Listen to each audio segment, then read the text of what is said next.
The Greek cabinet meets in the next few hours to approve its budget. Public sector workers are facing cuts in wages and pensions. All this in an effort to avoid a default, which analysts seem to regard as a case of when rather than if. And here's why. Greece has a debt to GDP ratio of 160%, and that is rising.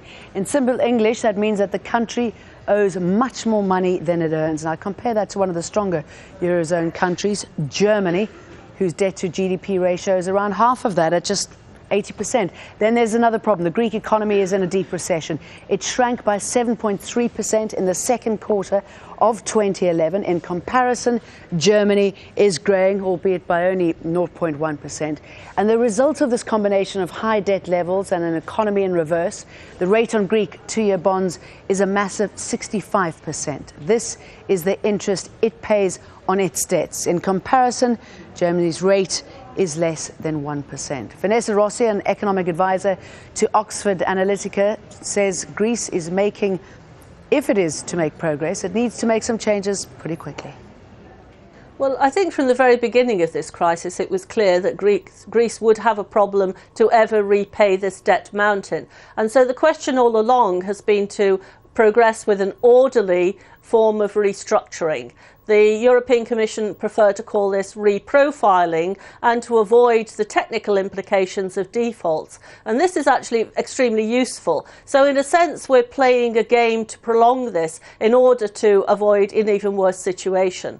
But in order to help Greece, the Troika has to see some kind of progress in reducing the ongoing borrowing of Greece. It's not only that it has debts, but it's actually borrowing. It needs to borrow even more every month simply to pay its bills. This is around 2 billion euros at the present time.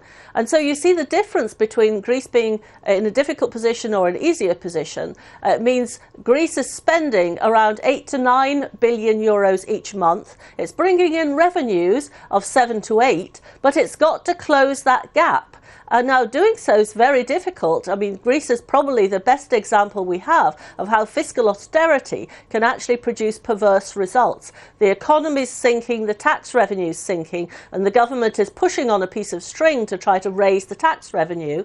When it cuts the spending and it cuts jobs, then it also cuts tax revenues. And so trying to close this gap is an extremely difficult task. Now the government's making another big effort with the help of Brussels, a task force going in as well to help to produce better results and better statistics on Greece. They're trying to get a last push over the next few months to see if Greece can actually make it over this deficit problem, because the longer this goes on, the more likely, of course, the risk of the disorderly restructuring is there. So we have to see some progress quite quickly. We all know this is extremely difficult.